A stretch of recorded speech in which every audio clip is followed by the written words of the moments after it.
Hello everyone, it's Eric back again. Hope you all had a nice Christmas and are having a happy new year. I am back with you today for a bit of a layout update, which is long overdue.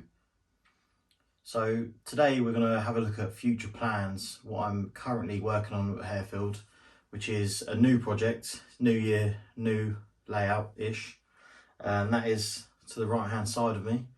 So if you follow the channel for a while, you'll know that Harefield is an 8-foot scenic area with a 2x2 corner section and a 4x2 board over in that corner there, which is where I have my little sort of work area.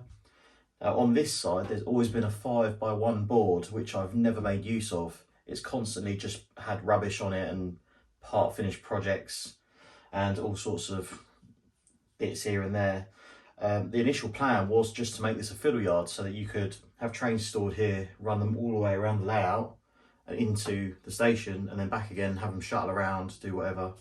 But I was talking to a couple of friends the other day, one by the name of Richard, who has his own layout he's building called Garforth. So if you're on Instagram, go and look him up. We came up with a pretty silly idea really of, we've got a 5-foot board here, why not make it into something rather than actually just have a fiddle yard, or in my case at the minute, have nothing at all.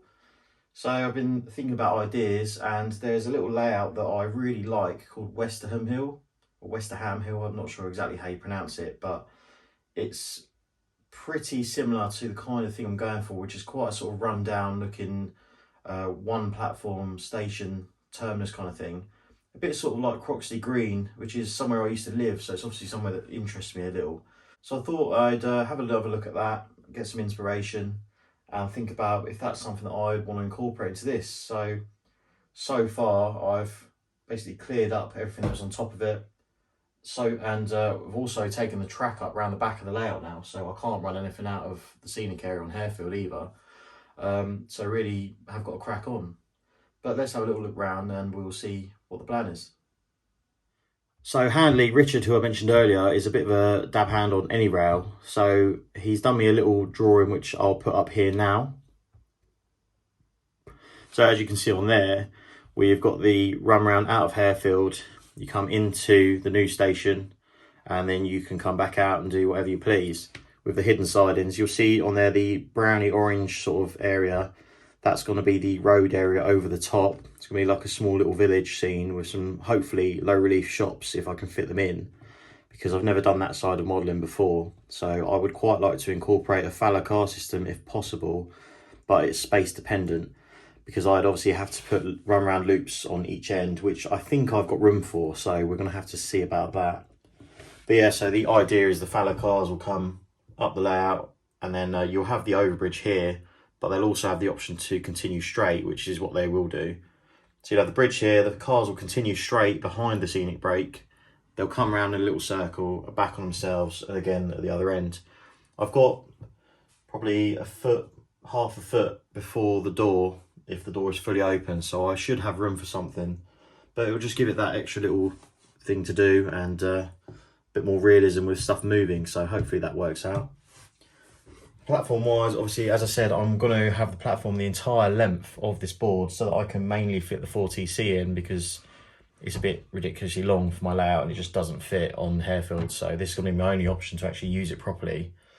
So the platform edging is not going to go all the way to the buffer stop. I'm probably going to stop it slightly short and just have a squared off platform with a retaining wall at the back, because I want, with the raised street scene, I want it to be as if the railway is sunk into the surroundings, if you like.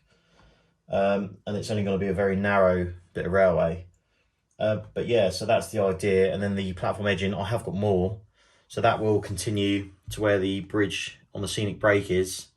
And then I will probably put a little bit on the fiddle yard area, because I'm classing this as a sort of fiddle yard, if you like, or the off-scene area. So I'm going to carry on the platform edging, just so that if you look through the scenic break, it still looks like the rest of the platform is there, if you know what I mean. But yeah, so I want it to have just the one platform. It's going to be quite thin at this end because obviously space is limited, being only a 1-foot board. But at the other end, it's going to curve around slightly, which you can sort of see. And it's going to go down here where there'll be a little station building, hopefully up on the top with some sort of escalator down or a lift or something. And yeah, so that's basically it really. I want it to look a bit run down and just have loads of bushes and foliage and static grass everywhere, but also be relatively simple.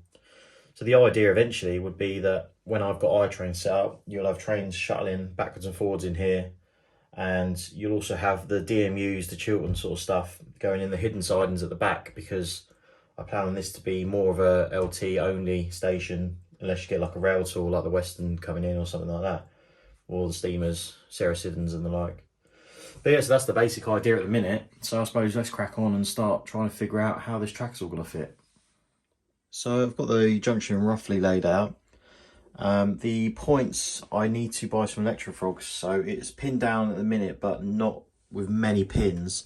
There's a couple that are a bit loosey there, just so I can get them out and things like that. I can need to buy, I think it's 2 electrofrog left hands and 2 right hands, and then I'll be good. This is an electrofrog already, and I put the electrofrog here because this point needs shortening for it all to fit. So I've cut this one down so that this one will be staying where it is and the others will fit around it, and I'll change them when I get the new ones. So I just need to put an order in. We're going to have a head shunt here, as I mentioned earlier briefly, ignore the mess. That's basically going to be so that you can run around your train, which is in the platform line. You can come round, you can go up the head shunt and then back onto your train. That's going to be the idea with that, because then it stops you stopping on what is effectively the main line coming out. So you can instead shuttle up there. When there's enough room / space to get out, you can come back on top of your train. Now I have made another change, so just a slight one, which is here. Mr. Wardle Roadman Ollie has given me a left-hand curve point, and it actually will work perfectly for the 2 hidden sidings, which will be under the road. So you can see they're going to go about here. There will be 2 parallel sidings, and what I was planning on doing before was having a right hand point, which I've got here, and that was going to sit there. Obviously you can see the problem here is that we're losing space when we don't need to. Also, if I can keep this board, the scenic one, to just the 2 points for the little run round, then obviously it's a lot simpler. So if I can keep this point effectively now becomes the curve one, and I'll keep that on the sort of worktop board, which is going to stay here, then that simplifies the whole thing. So that's going to make a nice change. That's just pinned down loosely at the minute, and I've got the copper clad sleeper on this line to go in. I need to put that in. This one's got to come out, well, both of them, and these 2 as well have got to come out because they're in the wrong place. So this is just a piece of radius 2 track, and that is a piece of radius 2 track just roughly in place. So that means I'm going to have the full 5 foot long section for storing a train, which is going to be perfect for things like the 4TC to just squeeze in there, because also I've got obviously this little bit extra at the end. So onto the scenic board itself, I'm just trying to work out how much room I've got. The problem is that being only a 1 foot wide board, I need, I think it was 4.5 inches, Richard said roughly, for a road scene with low relief shops. So 4.5 inches is this line here. This is 5 inches here, I think, if I remember. Yeah, that's 4.5, that's 5. So 4.5 is the minimum width I need for my road area. And I'm going to put a back scene behind the board as well. For now, I'm probably going to get something to stick onto the wall, just a bit like what I've done with the O gauge up here. I'll just stick like a Gauge Master back scene or something like that on the wall behind, just to give it a bit of colour. And then I'll have the low relief shops, and then a little roadway with the fallow car system and a small pavement. Now in this corner is also going to be the station building. So over here I need as much width as I can get. So you can see here it's going to be very tight, and the frontmost line is going to be quite close to the edge of the board. Now it's not going to be the end of the world, but obviously it's getting a bit close for comfort, but what can you do?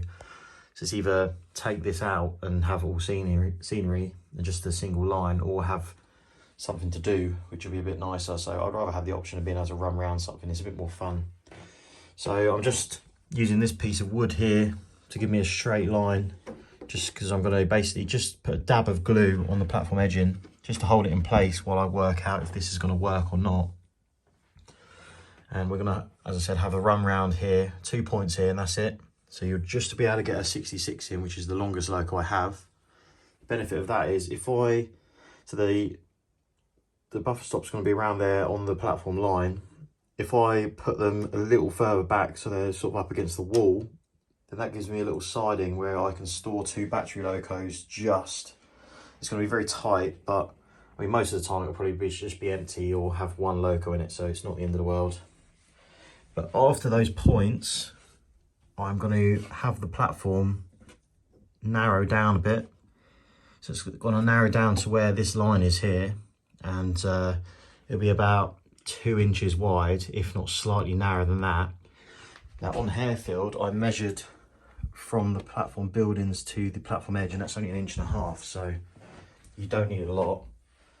And obviously the tracks are then going to just skew over slightly, which will give me a little bit of room here for scenery, maybe a couple signals, things like that. But obviously it's all going to be very tight, so I've got to sort of trial and error it a little bit, mess around with the track plan. But the main focus here is going to be the street, because that's something that I really want to try and model. So the next issue is obviously the street level is going to be taller than the platform level. And it needs to be tall enough for units to fit under it. So I'm going to probably make up a sort of frame with MDF or ply, something like that, and have a flat top. But then you need to blend that into the drop for the platform height. So I was thinking about retaining walls, which is quite a common thing on the underground, so it would be quite fitting to have. And I've looked at a few options with the help of a couple of mates, and the best option I can find literally is going to be just some plonk it on, if you like, Bachmann Scenecraft retaining walls. The disadvantage to that is they're quite pricey, but they should look the part, and it'll really sort of be quite a smart way to do it. So I've bought 5 packs, which is obviously a bit excessive. So that's going to do the whole way along the back. Hopefully that will give me enough to do across the 2 tracks at the end as well. And then for this end, where we've got the track coming out, I've bought a two track portal, which is the same sort of style, also from Bachmann Scenecraft. I'm not 100% if I'm going to use that yet, but I just bought it in case, just to sort of have a look and eye it up and see if it'll work. The issue that is going to give me is my original plan was to run the platform edging just slightly further onto this board, so that when you look through the tunnel, you'll still see the platform continue on for probably half coach length. That's mainly so I can fit the 4TC in, because I had a look and it's not going to fit. Even with a 5 foot long board, it's not going to fit. It's ridiculous, because obviously you've got to take into account the loco.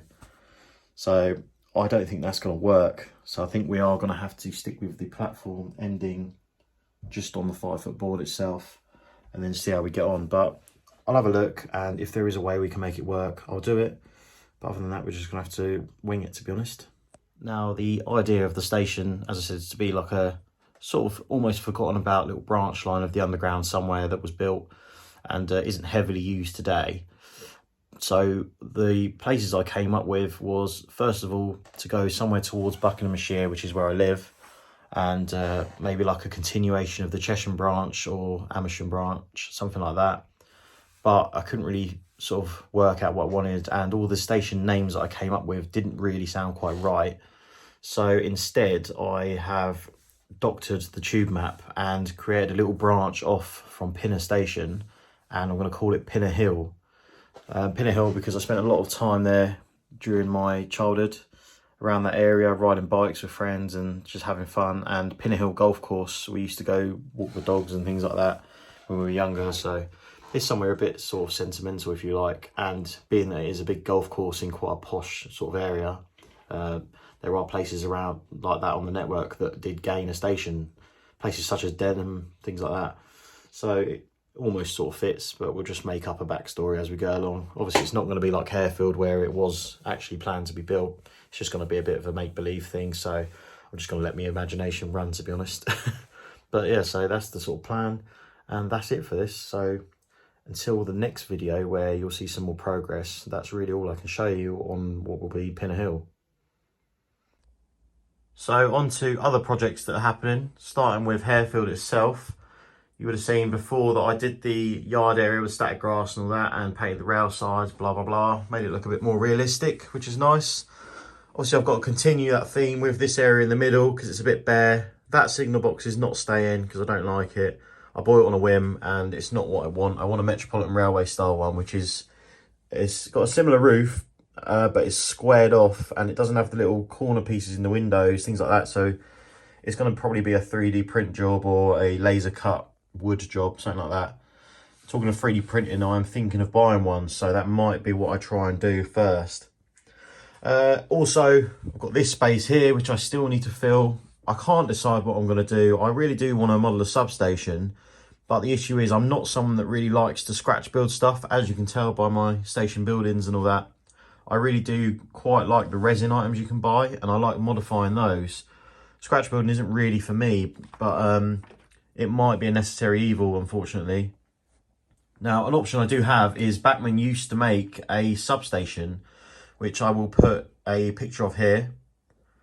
The problem with this is trying to find one now, it's rocking horse poo, so good luck. But I need to fill this space with something, and I think that's probably going to be the best option. Obviously, it's going to then restrict your view of the station slightly, but it's not going to be that big, so it won't be the end of the world. And in real life, they wouldn't account for you taking pictures anyway, so it's more realistic. Now, I have finally fitted this platform line, the bay, with conductor rails. It's got them the full way along. I just haven't actually painted them yet, so you can see they're still quite shiny. Obviously, I need to replicate this in the rest of the areas, so I need to go all the way to the tunnel mouth, and I need to go on these two platforms also.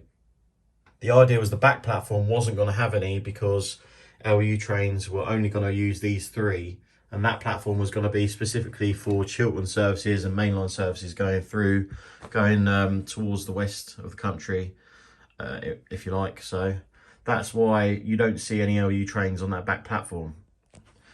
I also haven't done anything to do with the back scene integration behind this platform, and the ballast isn't even fully down. There's just a little bit scattered there that's not even glued down. The rest of the platform doesn't actually have any ballast. I've basically left that area blank because I was concentrating on other stuff. But you will notice I've got this in the foreground, which is concrete retaining walls. Now this is actually going to go in place of the palisade fencing I've got here. And then when Ollie is kind enough to lend me his foam cutter, I'm going to use some polystyrene to build up the ground level behind to sort of most of the way up. And then I'm going to plant some bushes and trees on that, and then probably raise this fence line up as well, just to make it all integrate a bit better and look a bit nicer. I've got plenty of this stuff. This comes from Model Railway Scenes. They kindly sorted me out, and while I ordered this, I also ordered some more seating to do this platform. And they did send me a few extras as well, so I've just painted these four up for now, but I've got plenty more to go around, and a few other little detail parts. So that's something else I've got to do and finish off when I get some motivation and time. The only other thing on the station, other than adding more people, is I stupidly dropped something straight on top of this piece of platform, this platform canopy, sorry. This completely snapped off, which James kindly glued back on for me while I was doing something else. And obviously I still need to sort this piece. But it's not the end of the world because the resin does glue together quite nicely and it does retain quite a lot of strength. And also because obviously you've got the gaps in between, I was planning on going over the whole lot with a coat of polyfiller anyway, and then painting it all just to hide these gaps. So in reality, it's not the end of the world. I'd rather it happen now than later. So it could have been worse. Another thing I've got going on is I'm currently looking into fitting my loco feedback modules. I'm being helped by James at DCC Train Automation quite a bit. He's given me quite a lot of pointers, and I'm really just trying to get it all in my head before I make any cuts to my track. I'm also going to have to buy another one or two of these at least because of the different sections of the layout and having quite a lot of track to deal with. So the idea is I'm going to fit these to the track feeds, and then I'm going to have the track automated. So say you've got the 38 stock on running, it will shuttle up and down, and it will go platform to platform, play all the sound files as it should do when I want them to. And then I can leave that to play in the background while I say do a live stream or I'm working on something. You'll see there's also a DigiKeys DR4018 here. This is to work the signals, because you might have noticed I've got my own custom printed 3D signals here, which are in the Metropolitan Railway style. So the two right hand side ones have actually got the LEDs in, they do work, but the left hand one is just empty at the minute. I've not finished it, much with most of my other projects. These are from Shapeways. There's a chap called Nigel Atkins who is on the London Underground Model Railway page. I believe he lives over in America, but he's got his own shop on Shapeways called the Fourth Rail, and he does some really brilliant London Underground items. But yeah, so that is going to power those. I might actually change them to free aspect though and save these for a different project, but I'm not sure yet. But either way, this is going to do the job, and it's going to make those DCC powered off the bus. So this means I can control them through the iPad or through iTrain, however I see fit. Now, there are a lot of rolling stock projects on the go. You would have just seen the video with Evening Star. I've just finished that. It's just back in its box just to keep it safe for now. And in the foreground, you'll see I've got a 1920s standard stock from London Underground here. This is a Radley Models resin item. The chassis are white metal, but the bodies are resin. I need to finish it by adding the glazing and stuff, but the reason I haven't done this is because I'm actually thinking of turning this into an Isle of Wight version. So Network Southeast, or the blue with the white sort of lining, if you like. But yeah, I finally fixed this because it's been out of action a long time. I was having problems with the motor bogies, and I realised it was down to using the wrong lubricant, which is stupid. So basically it was too thick for the motors to cope with. So you see in this car, ignore the bit of black tack that I've got underneath, I've got two motor bogies in this, two 10 Shodos, one 26mm and one 24.5. The 24.5 was quite gummed up with a heavy type of lubricant. I think it's white grease, it's some sort of Teflon lubricant, but it really wasn't happy and it kept overheating and slowing down. But yeah, so I've managed to take that out. I've now oiled it properly with the usual Gauge Master oil that you're supposed to use, and it runs as a treat, so really happy with that.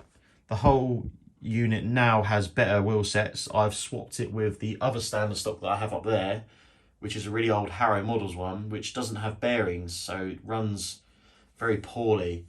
Whereas this has proper pinpoint axles and things now, so it actually runs pretty good.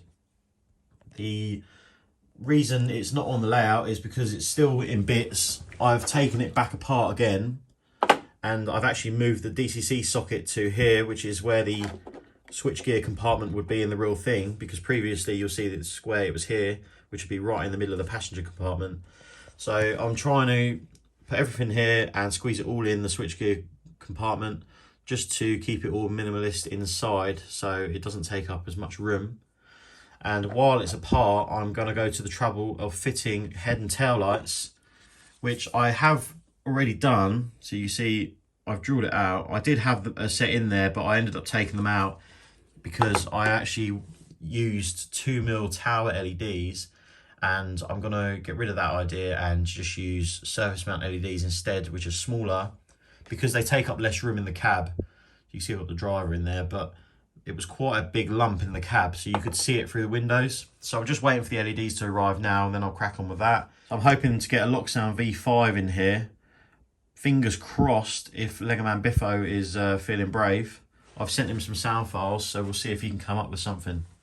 But yeah, that's it for that. So potential repaint on the cards, hence I've not fitted all the glazing. This car came with it already fitted. And now that it runs fine, I'm just going to wire it back up again and just neaten it up, hence it's apart. So keep an eye out for that, and we'll see how that gets on. Now here's one that sparked a lot of interest. So I've actually been building a Viva Rail Class 484 in Island Line livery. So I've done one DM, as you can see here. It needs a couple little touch-ups before I varnish it. And the other DM is here. It's got the front door blanked off and all that, and it's ready to go with the lights cut out and stuff.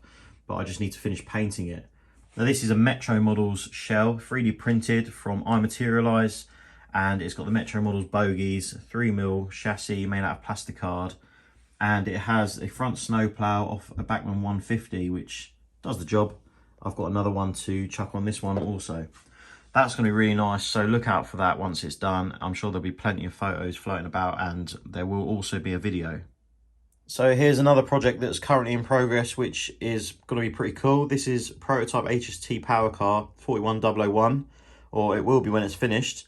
And that's another one that's a bit sentimental to me because it's one of the last jobs I did before I left Old Oak Common at GWR. And what I did was I took the front bogie out, put it back in. That was for the open day. And then I also took the, I believe it was the second wheel set out, and they had to do some bearing inspections and fix a problem with water ingress, and then I had to refit it as well.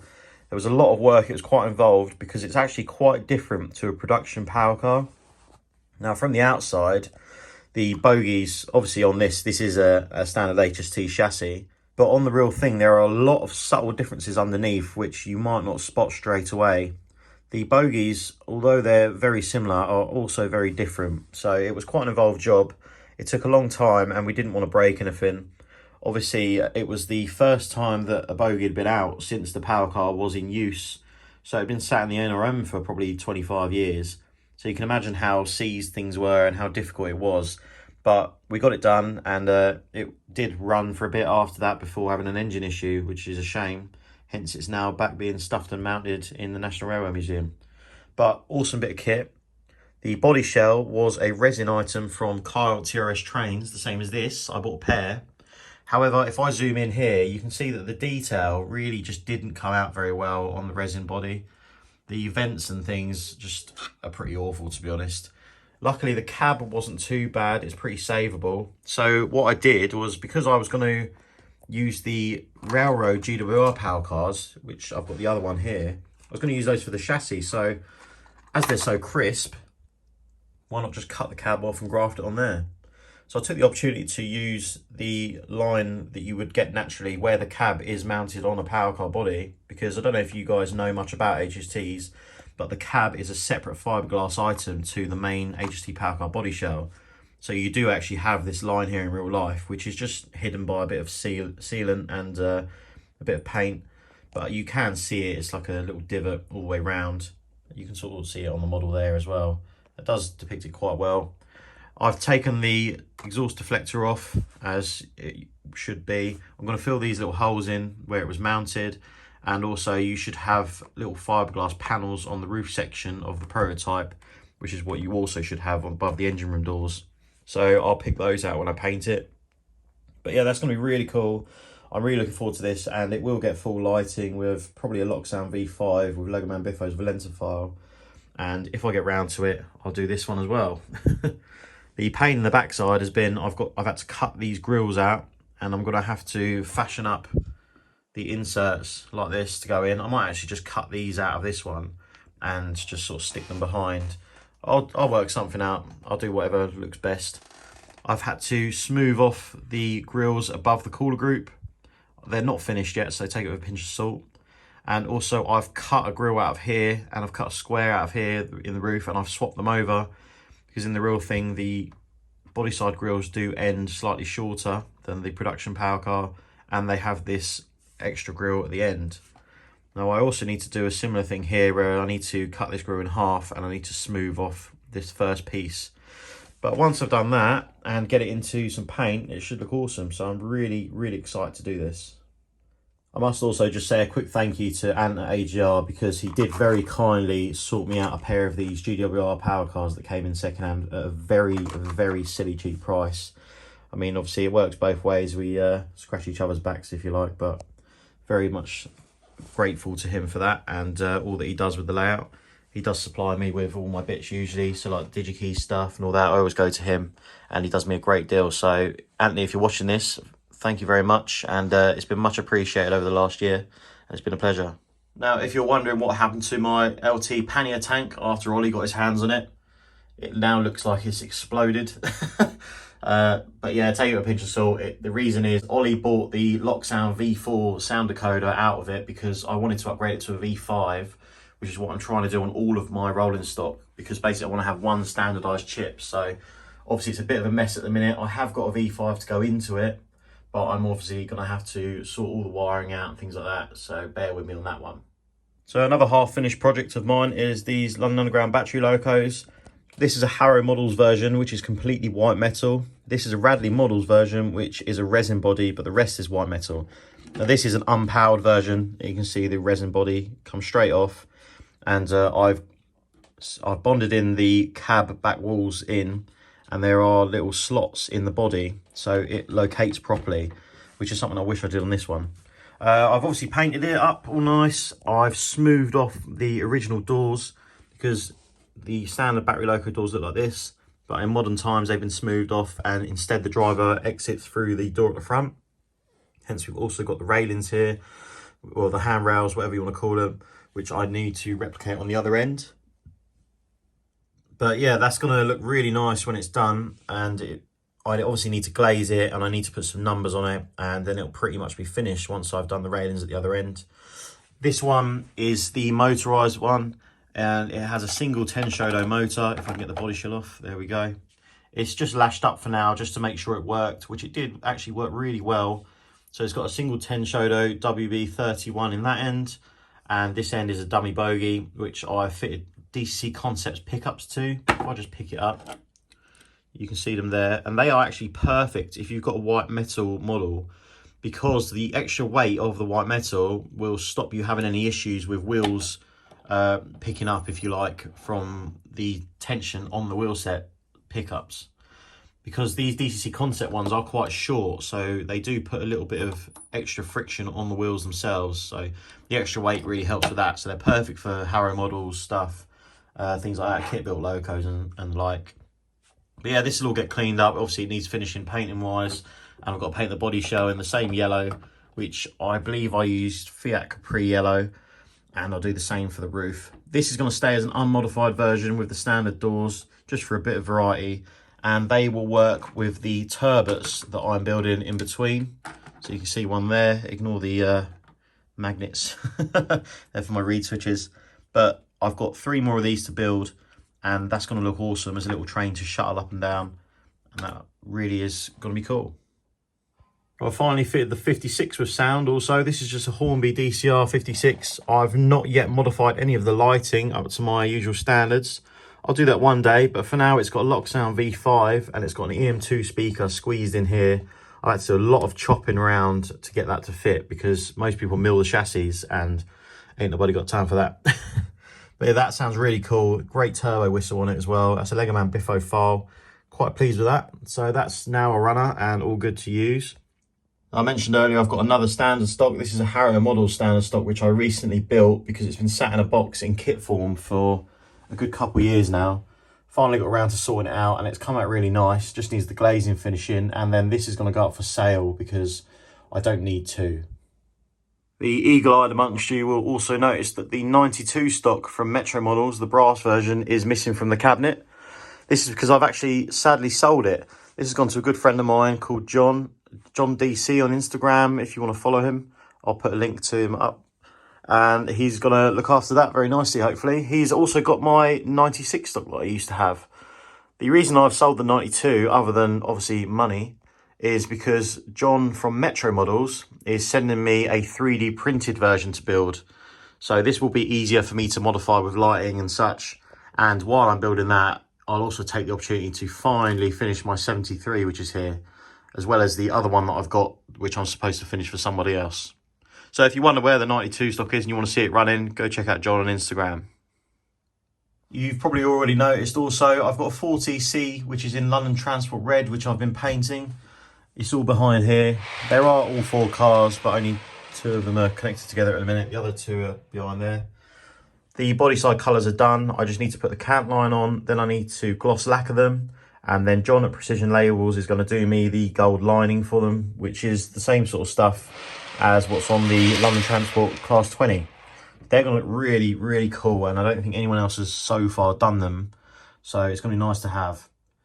Now, another thing I should mention is I've finally gone round and fitted the point motors at long last. Other than that one in the top corner there, I still need to do that one, but the rest are done.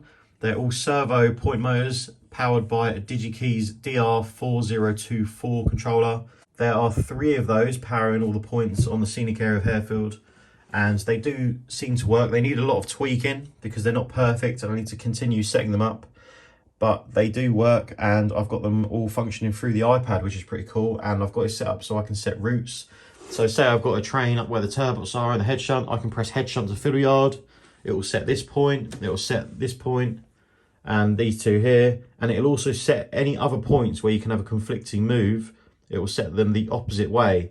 So that's a pretty cool thing to have. So say, for example, you're going from the head shunt to one of the storage sidings. It will set this point straight into the station platform so that nothing can physically come down and crash into whatever's in the head shunt. We don't want nothing falling off the side. But yeah, so that's a pretty cool thing that I've finally got around to doing. I just need to finish it off and do some tidying up. So that's that then. That leaves me with the final sort of thoughts, and just to say thank you for watching. Unfortunately, there are no running shots in this video. It's probably dragged on long enough as it is, so I'll save that for a future one. Obviously, the layout is in bits at the minute where I'm sorting out Pinner Hill and the way that the new junction is all going to flow in. So I can't really run anything anyway. But yeah, obviously lots of projects to carry on with and lots of content coming your way in 2021. So I hope you've all enjoyed following the layout over the last year since I started doing my little YouTube channel. And I've just got to say thank you for everyone that's followed me along the way, left positive comments and feedback, because it really has been quite motivating and it's kept me going in certain times and it's given me something to focus on. So just thank you very much. So sorry for boring you all for so long, but that's really it. So I've just got to say thank you for watching. Please subscribe to the channel for any future updates, and hopefully we'll see some trains running again shortly. So take care and bye for now.